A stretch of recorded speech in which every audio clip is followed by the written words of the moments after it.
Hello friends, आप सभी का स्वागत है। फ्रेंड्स, आज से हमने ईवीएस की सीरीज स्टार्ट की है, ठीक है। तो यहाँ पे हमारी कोशिश यह रहेगी कि आपका एक भी क्वेश्चंस जो है एग्जाम में ना छूटे, ठीक है। तो इस सीरीज को आप अगर कंटिन्यू करना चाहते हैं तो आप चैनल को सब्सक्राइब करके बेल आइकन प्रेस जरूर कर लीजिएगा, ठीक है।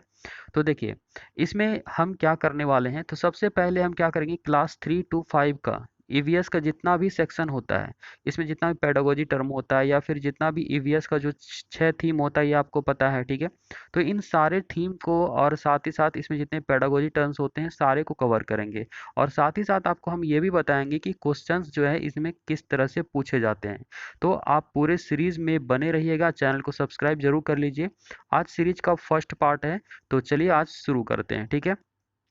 तो देखिए, पर्यावरण अध्ययन क्लास 3 में सबसे पहले हम लोग इसके प्रीलिम्स के बारे में जानते हैं, ठीक है। तो इसमें क्या क्या इंपॉर्टेंट पॉइंट्स दिए गए, तो इसमें ज़्यादातर आपका पेडागोजी टर्म है। तो इससे जो है क्वेश्चंस आपको एग्जाम में आते हैं, तो ये आपको सीडीपी में भी हेल्प करने वाला है।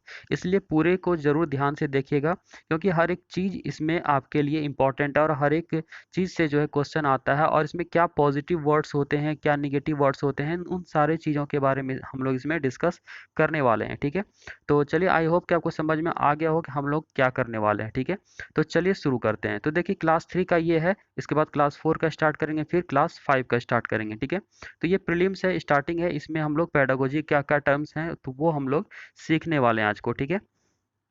तो देखिए, इसमें पहला पॉइंट जो इसमें है, कहता है कि एनसीएफ 2005 के अनुसार, ठीक है, स्कूली जीवन को बाहरी जीवन से जोड़ने की बात करता है, ठीक है। तो एनसीएफ 2005 क्या कहता है, जो स्कूली जीवन है उसको बाहरी जीवन से जोड़ना चाहिए बच्चों के, ठीक है। यह व्यवस्था केवल किताबी ज्ञान से दूर ले जाती है। यह क्या करता है, तो किताबी ज्ञान जो बुकिश नॉलेज होता है उससे वो क्या करता है, तो दूर ले जाता है, जो स्कूल और घर के बीच अंतराल बनाए हुए, ठीक है।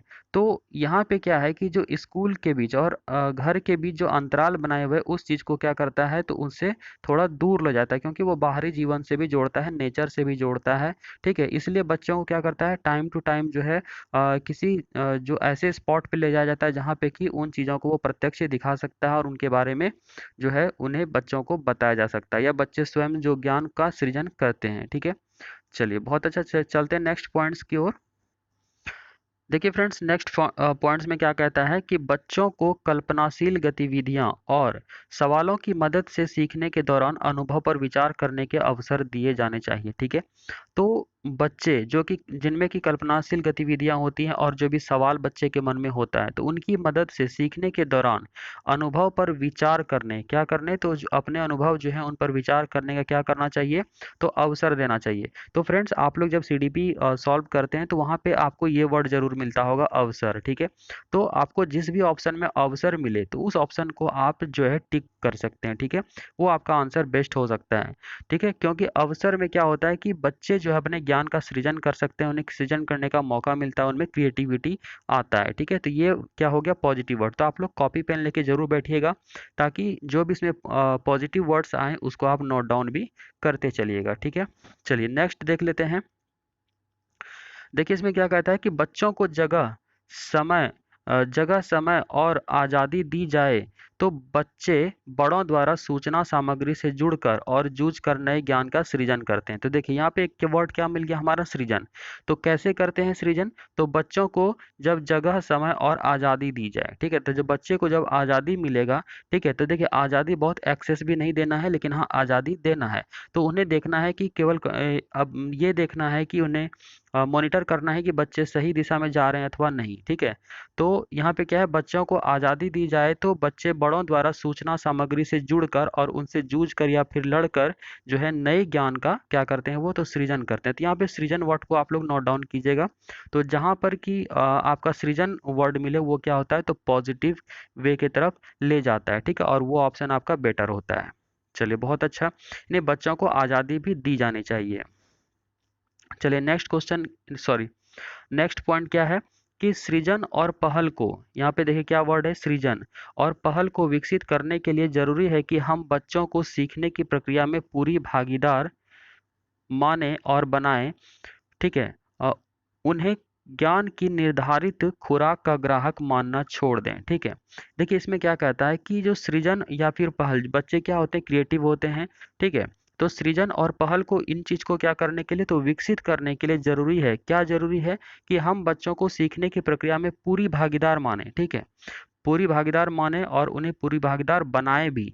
उन्हें ज्ञान की निर्धारित खुराक का ग्राहक मानना छोड़ दें। ठीक है, यानी कि उन्हें क्या करना चाहिए, बच्चे जिस चीज में मतलब अपना रोल निभाना चाहते हैं, एक्टिव रहना चाहिए, उनको जिन भी चीज में इंटरेस्ट, जिस भी चीज में इंटरेस्ट होता है, तो आप उन्हें क्या करें, तो प्रोत्साहित करें। ठीक है, तो बच्चे क्या करते हैं, वो और आगे बढ़ते हैं। ठीक है, और उनके अंदर क्रिएटिविटी भी आती है। चलिए बहुत अच्छा, next question, sorry next point देखते हैं।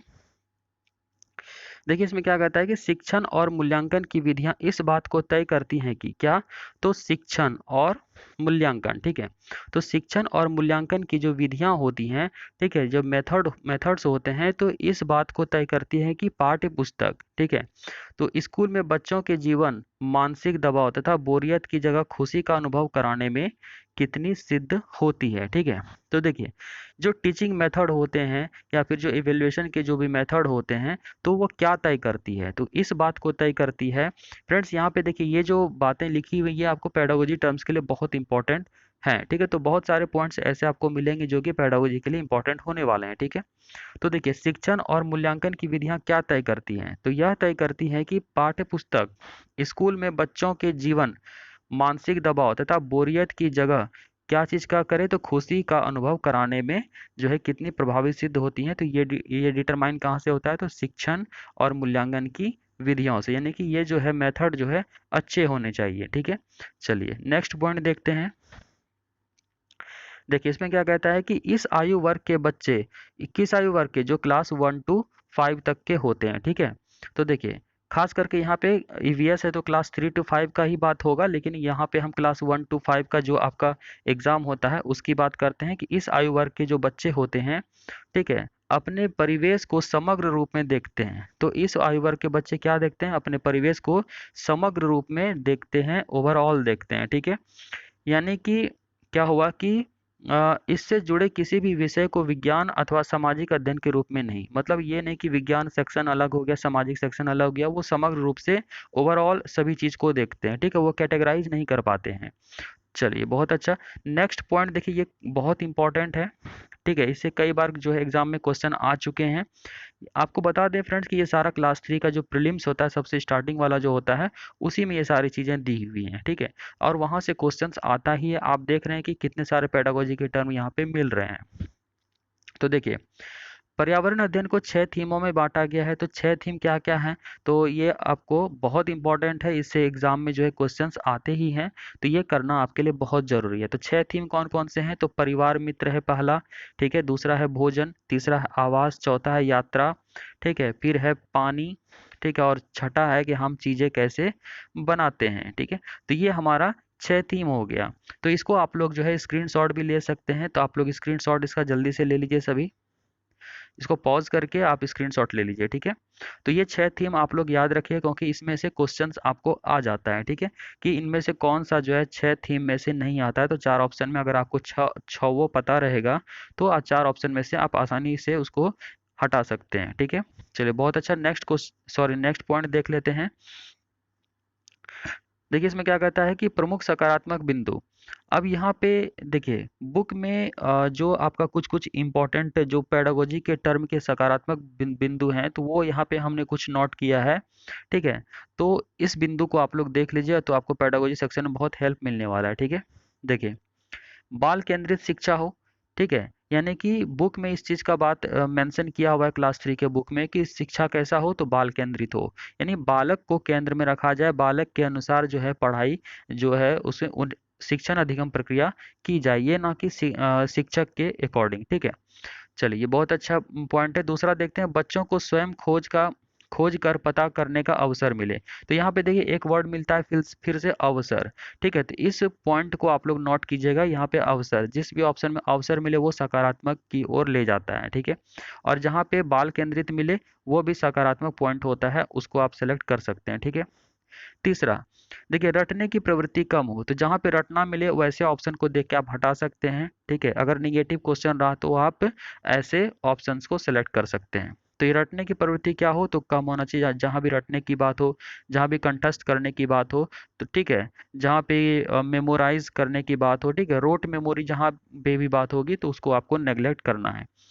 चौथा क्या कहता है, परिभाषा। तो आपको देखिए, आप अगर रेगुलर टेस्ट सीरीज लगा रहे थे तो वहां पे आपको बताया था कि जहां भी परिभाषा मिले उन्हें देख के आपको नेगलेक्ट करना है। ठीक है, देखिए क्लास 1 to 5 के जो बच्चे होते हैं वो अमूर्त चिंतन नहीं कर पाते, इसलिए उनके लिए ये चीज जो है लागू नहीं होता है। तो जहाँ पे भी कि परिभाषा हो, वर्णन हो, अमूर्त प्रत्यय हो, तो इसको स्थान नहीं देना चाहिए, ठीक है, बच्चों के लिए, क्योंकि उनमें इतनी एबिलिटी नहीं होती है। नेक्स्ट देखिए क्या है इसमें, फिफ्थ पॉइंट में, कि बच्चों को मौका दिया जाए। तो यहाँ पे देखिए एक वर्ड मिल जाता है मौका, तो आप लोग मौका को नोट डाउन कीजिएगा, क्योंकि बच्चे को मौका मिलेगा तो वो क्या बनेंगे, क्रिएटिव बनेंगे। तो ऐसे वर्ड अगर ऑप्शन में मिलते हैं तो ये आपके बेस्ट ऑप्शन होते हैं। ठीक है, तो बच्चों को मौका दिया जाए जिससे वे अपने विचार प्रकट कर सकें, उत्सुकता को बढ़ा सकें, करके सीखें। देखिए ये वाला एक पॉजिटिव वर्ड है, इसको आप लोग नोट कीजिए, क्योंकि ऐसे वर्ड जो हैं, ठीक है, ऑप्शन में आपको मिलते हैं।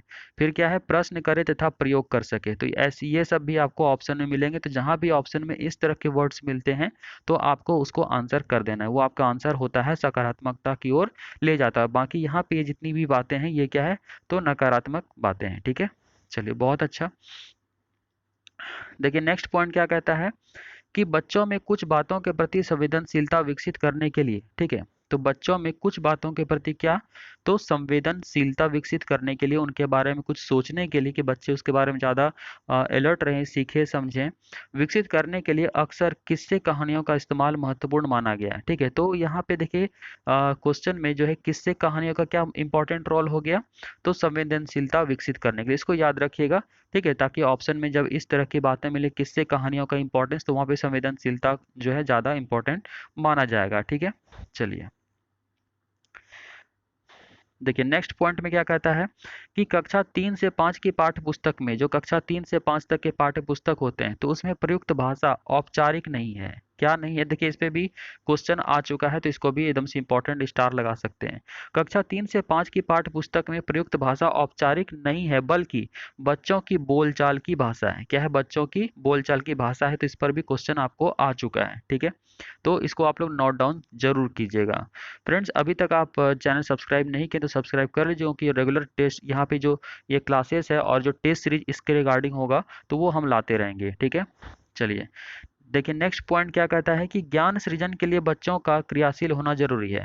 तो देखिए ज्ञान का सृजन करना हो या फिर क्रिएटिविटी बच्चों में लाना हो, तो उसके लिए क्या हो, तो होगा, तो बच्चों को क्या होना होगा, तो एक्टिव रहना होगा या फिर क्रियाशील होना होगा। ठीक है, चलिए बहुत अच्छा, आई होप कि आपको समझ में आ रहा होगा। तो देखिए पर्यावरण अध्ययन के शिक्षण को कक्षा की चार दीवारी के बाहर से जोड़ा जाए, तो ये स्टार्टिंग में भी आपको बताया दे कि पर्यावरण अध्ययन के जो शिक्षण होते हैं इसको चार दीवारी के बाहर से जोड़ा जाना चाहिए। क्योंकि अगर बच्चों को जानवरों के बारे में सिखाएंगे, अगर उससे कुछ बताएंगे, तो अगर हम डायरेक्ट अगर उन जानवरों को दिखाएं तो बच्चे ज़्यादा सीख पाएंगे। ठीक है, किसी खास पौधे के बारे में बताएं तो बच्चे देख करके ज़्यादा सीख पाएंगे। तो इसलिए बाहर से जो है जोड़ा जाना चाहिए, चार दीवारी के अंदर केवल नहीं। क्लासरूम में सारा चीज़ जो है पॉसिबल नहीं हो सकता है। देखिए नेक्स्ट पॉइंट क्या कहता है, कि क्रियाकलापों द्वारा बच्चों में अवलोकन क्षमता के लिए, क्या चीज के लिए, तो अवलोकन क्षमता के लिए। तो देखिए यहाँ पे आपको क्वेश्चन में जो है यहाँ जैसे क्या क्या लिखा है, देखिए बाग बगीचे, तालाब के किनारे, प्रकृति भ्रमण पर ले जाना चाहिए। तो यहाँ पे क्यों ले जाना चाहिए, तो देखिए ऑप्शन में आपको मिलेगा किस चीज के लिए, तो अवलोकन के लिए। तो अवलोकन क्षमता के लिए जो कहाँ ले जाना चाहिए, तो बाग बगीचे, तालाब के किनारे, प्रकृति भ्रमण पर ले जाना चाहिए। इससे बच्चों में अवलोकनों के साथ अन्य कौशलों का भी विकास होता है। ठीक है, तो ऑब्वियस है कि जब बच्चे प्रत्यक्ष किसी चीज को अवलोकन करेंगे तो बहुत सारे स्किल्स भी उसमें डेवलप हो पाएंगे। ठीक है, चलिए नेक्स्ट पॉइंट हमारा क्या कहता है, कि बच्चों को शिक्षक और पाठ्य पुस्तक के अलावा, ठीक है, क्या कहता है, बच्चों को शिक्षक और पाठ्य पुस्तक इसके अलावा क्या, तो अन्य स्रोतों जैसे परिवार सदस्य, समुदाय के लोग, समाचार पत्र, पुस्तकें आदि का भी जो है वो मदद उन्हें मिलना चाहिए। ठीक है, यानी कि देखिए स्कूल में तो आपको बच्चे को शिक्षक और पाठ्य पुस्तक से ही नाता रहता है, लेकिन इनके अलावे अन्य स्रोत जैसे कि परिवार का भी उन्हें मदद मिलना चाहिए। ठीक है, समुदाय के लोगों का भी, समाचार पत्र का भी, इसका भी बहुत इंपॉर्टेंट रोल है ये लैंग्वेज डेवलपमेंट में, या फिर पर्यावरण अध्ययन से रिलेटेड बहुत सारी चीज़ों को उसमें सीखने के लिए बच्चों को मिलता है, उनसे रिलेटेड फिगर्स को देखने के लिए मिलता है, ठीक है। पुस्तकें आदि का भी क्या हो तो मदद लें। तो यहाँ पे पुस्तकें यानी कि जो अब एक्स्ट्रा जो बुक बुक होते हैं, ठीक है, ईवीएस के रिगार्डिंग, तो वे भी उन्हें देखने के लिए मिलना चाहिए, ठीक है। चलिए, तो इससे क्या होता है, तो बच्चों में क्रिएटिविटी आएगा। चलिए, बहुत अच्छा। नेक्स्ट देखते हैं पॉइंट क्या कहता है कि इतिहास की जानकारी के लिए, क्या चीज़ के लिए, तो इतिहास की जानकारी के लिए बच्चों को बड़ों की मदद के लिए प्रोत्साहित किया जाना चाहिए। इससे बच्चों के अभिभावकों और समाज का विद्यालय से जुड़ा होगा तथा योगदान बढ़ेगा, ठीक है। शिक्षकों को भी बच्चों के परिवारों के बारे में जानने का मौका मिलेगा।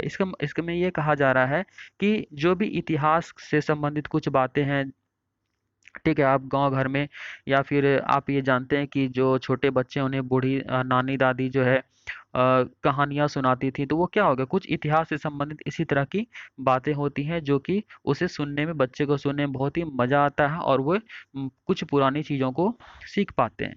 तो इससे क्या होता है कि स्कूल के बीच और घर के बीच क्या होता है, एक अच्छा रिलेशन बनता है, ठीक है। तो वही कहता है प्रोत्साहित किया जाना चाहिए। उसके बाद इससे बच्चों के अभिभावकों और समाज का विद्यालय से जुड़ाव भी होता है, ठीक है, तथा योगदान भी बढ़ता है। तो शिक्षकों को भी बच्चों के परिवारों के बारे में जानने का क्या होगा, तो मौका मिलेगा। तो शिक्षक भी क्या समझेंगे कि बच्चों के परिवारों के बारे में क्या होगा, तो जानने का मौका भी उन्हें प्राप्त हो सकेगा इस तरह से। चलिए, देखिए नेक्स्ट पॉइंट क्या कहता है कि समूह में किए गए पारस्परिक क्रियाकलाप, जो समूह में यानी कि ग्रुप एक्टिविटी जो भी होता है, तो ग्रुप एक्टिविटी अच्छा माना जाता है, ठीक है। क्यों माना जाता है, तो देखिए आगे पढ़ते हैं। समूह में किए गए पारस्परिक क्रियाकलाप से बच्चे एक दूसरे से बहुत कुछ सीखते हैं, और इससे जो कार्य करने की क्षमता होती है वो क्या होती है, तो बढ़ती है, ठीक है। तो बच्चे ऑब्वियस ग्रुप में कोई भी काम करने में उन्हें अच्छा लगता है, ठीक है। अपने उम्र के जो भी बच्चे होते हैं, तो वो अपने ग्रुप में है ज़्यादा सीखते हैं, और उनमें कार्य करने की एबिलिटी जो है, क्षमता भी बढ़ती है, ठीक है। चलिए, बहुत अच्छा। तो देखिए ये नेक्स्ट पॉइंट में क्या कहता है, जब बच्चों की रचनात्मकता की प्रशंसा की जाती है, यानी कि बच्चे अगर कुछ क्रिएटिव करते हैं, तो उनकी अगर आप प्रशंसा करेंगे, तो वो बहुत खुश होते हैं, तथा उसके प्रति क्या होते हैं, वो प्रेरित होते हैं, यानी कि मोटिवेट होते हैं, ठीक है। अतः बच्चों की प्रशंसा की जाए, बच्चों की क्या करें, तो प्रशंसा आप जरूर करें, तथा उनकी रचनात्मकता को अनावश्यक रूप से नकारा न जाए, ठीक है। तो देखिए बहुत सारे घर में क्या होता है कि बच्चे अगर कुछ अच्छे कर रहे हैं, तो अगर वो पढ़ाई से हटकर कुछ करते हैं, तो उन्हें डांट मिलती है। तो ऐसा नहीं करना चाहिए। अगर उसके अंदर किसी भी तरह की एक क्रिएटिविटी आती है, तो उसे क्या करें, तो उसकी प्रशंसा करें, ठीक है। उससे क्या होते हैं, बच्चे मोटिवेट होते हैं, और बहुत और भी ज़्यादा उन्हें सीखने का जो है मौका मिल पाता है, ठीक है। चलिए, नेक्स्ट पॉइंट क्या कहता है कि बच्चों को अपने विचार प्रकट करने का अवसर देना चाहिए। देखिए यहाँ पे फिर से एक वर्ड मिलता है हमको, अवसर, ठीक है। यानी कि बच्चों को जो अपने विचार हो, तो उसे प्रकट करने का क्या करें, तो अवसर देना चाहिए।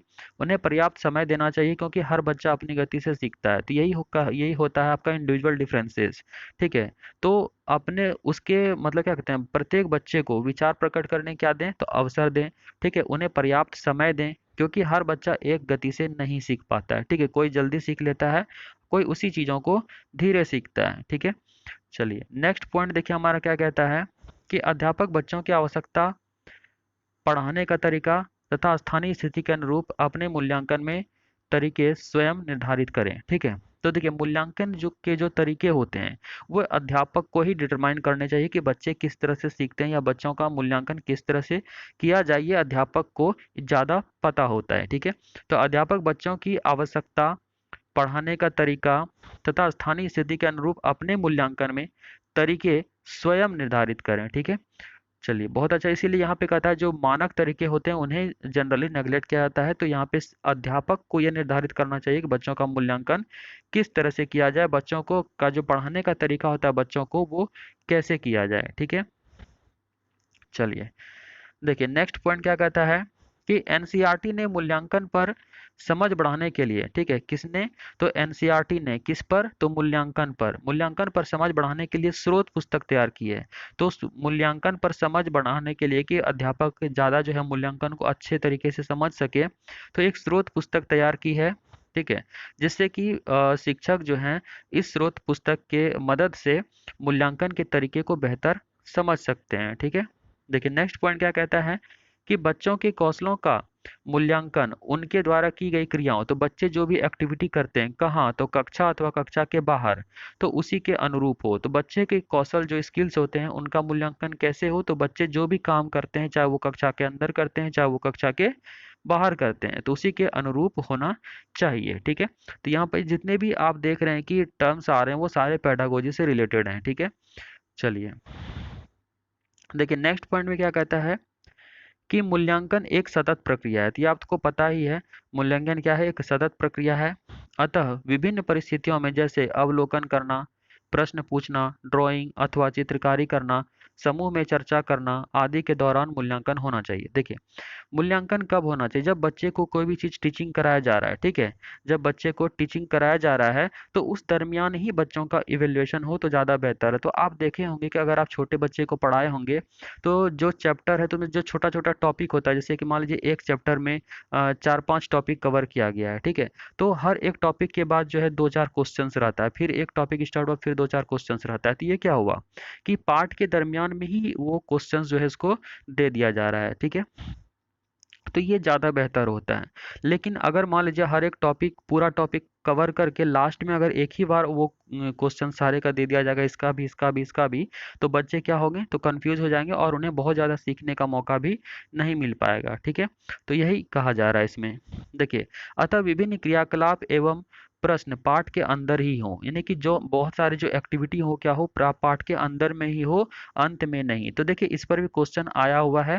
ठीक है, तो जो भी एक्टिविटी हो क्या हो, तो अंदर ही हो अंत में नहीं। तो जहाँ पे अंत में अगर प्रश्न की बात करेगा किसी भी पार्ट में तो वो निगेटिव ऑप्शन में हम मान सकते हैं। ठीक है, इन्हें इसी क्रम में करवाना चाहिए। तो बच्चे जो भी सीखते हैं उसे उसी के अकॉर्डिंग जो है सीक्वेंस में करवाना बेहतर होता है। बच्चे से क्या होते हैं, तो उन चीज़ों के बारे में उनकी समझ जो है, उनकी क्रिएटिविटी जो है ज़्यादा बढ़ पाती है। देखिए नेक्स्ट पॉइंट में क्या कहता है कि हमें हर बच्चे में यह समझ पैदा करानी चाहिए कि समाज में भिन्नता स्वाभाविक है। ठीक है, देखिए समाज में डाइवर्सिटी तो होता है, ये आप सभी को पता है, सभी का जो रहन सहन होता है, बोल चाल होता है, सभी का क्या होता है, अलग होता है। ठीक है, इंडिविजुअल डिफरेंसेस भी होता है। तो क्या है, तो समाज में भिन्नता स्वाभाविक है, हमें इन विभिन्नताओं की प्रशंसा तथा सम्मान करना सीखना है। ठीक है, देखिए अध्यापकों को इस बात पर बल देना होगा जिससे कि सामाजिक मुद्दों को संवेदनशीलता के साथ संभाला जा सके। ठीक है, खासकर जब परीक्षा में विशेष आवश्यकता वाले या यहाँ कक्षा में, खासकर जब कक्षा में विशेष आवश्यकता समूह वाले या फिर परेशान माहौल से आने वाले बच्चे हों। तो देखिए समाज में डाइवर्सिटी होता है, आपको पता है कि सभी का रंग भेष भेष जो होता है, जो उनका पहनावा ओढ़ावा होता है या खान पान होता है या बोली होता है, ठीक है, रंग होता है, वो सभी का क्या होता है, बिल्कुल अलग होता है। सभी का जो मतलब सोचने समझने का शक्ति होता है वो भी क्या होता है, वो भी बिल्कुल अलग होता है। सभी अलग अलग अमीर गरीब या जिस तरह तरह के फैमिली से भी बिलोंग करते हैं, तो उनका क्या करें, तो सम्मान करने के लिए सिखाया जाना चाहिए। क्योंकि समाज में है तो डाइवर्सिटी होगा ही, विविधता होगा ही, भिन्नता होगा ही। ठीक है, इसलिए किसी को ऊंच नीच ये सब भेदभाव नहीं रखना चाहिए। तो बच्चों को इस तरह के ज्ञान भी देने चाहिए। ठीक है, चलिए देखिए नेक्स्ट पॉइंट क्या कहता है कि एनसीएफ 2005 के अनुसार कक्षा 1 और 2, देखिए यहाँ पे क्वेश्चन बना हुआ है इस पर। ठीक है, एनसीएफ 2005 के अनुसार कक्षा 1 और 2 में पर्यावरण अध्ययन एक विषय के रूप में नहीं है। ठीक है, तो कक्षा 1 और 2 में जो है ईवीएस नहीं होता है। ठीक है, परंतु इससे जुड़े कौशल एवं सरोकार को गणित एवं भाषा के माध्यम से जोड़ने की बात कही गई है। तो देखिए फ्रेंड्स, अगर ये क्वेश्चन आया हुआ है कि कक्षा 1 और 2 में जो है पर्यावरण अध्ययन की पुस्तकें नहीं रहती, इसका मुख्य वजह क्या है कि बच्चे की उस हद तक एबिलिटी नहीं होती है कि वो इन चीज़ों को समझ सकें। तो क्या किया गया है 1 से 2 के लिए, तो इससे जुड़े कौशल एवं सरोकार को किससे, तो गणित एवं भाषा के माध्यम से है जोड़ने की बात की गई है। तो देखिए यहाँ पे ये क्वेश्चन आया हुआ था, तो आप लोग इसको जरूर नोट डाउन कीजिएगा। तो 1 और 2 में ईवीएस तो रहता नहीं है, तो उसके जगह क्या होता है, इनके टर्म्स को मैथ्स और लैंग्वेज के द्वारा जो है सिखाया जाता है। तो ये बहुत इंपॉर्टेंट टर्म है, इसको एकदम से स्टार लगा लीजिए। ठीक है, इस पर क्वेश्चन आ चुका है आपको। ठीक है, देखिए इस चीज के लिए एनसीईआरटी द्वारा अध्यापकों के लिए एक पुस्तिका, किस चीज के लिए, कक्षा 1 और 2 में जब ईवीएस नहीं रहता है तो उसी चीज के लिए, तो एनसीईआरटी द्वारा जो है अध्यापकों के लिए एक पुस्तिका, पुस्तिका क्या, तो EVS skills through language and mathematics in easily grades. ठीक है, तो देखिए, जो वन इजली ग्रेड मतलब क्या हुआ, कक्षा 1 और 2। तो इसके लिए जो ईवीएस का स्किल होता है, पर्यावरण अध्ययन का जो स्किल होता है, तो इसको कैसे सिखाया जाता है, तो थ्रू लैंग्वेज यानी भाषा के द्वारा और मैथमेटिक्स के द्वारा सीखा जाता है इन इजली ग्रेड्स यानी कि 1 और 2 कक्षा के लिए। ठीक है, देखिए ये बुक क्या की गई है, तो प्रकाशित की गई है जिसमें भाषा तथा गणित ऐसे क्रियाकलाप दिए, मतलब इनमें ऐसे क्रियाकलाप दिए गए हैं जिनमें आपको पर्यावरण अध्ययन से जुड़े मुद्दों को कक्षा 1 और 2 में समेकित करने में सहायता मिलेगी। ठीक है, कक्षा 3 में शिक्षण अधिगम, देखिए जब कक्षा 1 और 2 का काम हो गया तो कक्षा 3 में जब मतलब अध्ययन अध्यापन का काम किया जाएगा, तो कक्षा 3 में शिक्षण अधिगम शुरू करने से पूर्व इसको पढ़ने से अध्यापक की समझ जो है बढ़ेगी। यहाँ पे समझ कर लीजिए, ठीक है, तो समझ और बढ़ेगी। तो फ्रेंड्स आज का यहाँ तक ही खत्म होता है, ये प्रीलिम्स खत्म हो गया। ठीक है, तो अब सीरीज 2 आएगा, तो आप लोग चैनल पे अगर अभी तक सब्सक्राइब नहीं किए तो सब्सक्राइब जरूर कर लीजिएगा। ठीक है, तो नेक्स्ट टॉपिक में मिलते हैं। आई होप कि यह सेशन आपको अच्छा लगा होगा, इसको शेयर आप लोग एटलीस्ट जरूर कर दीजिएगा। धन्यवाद।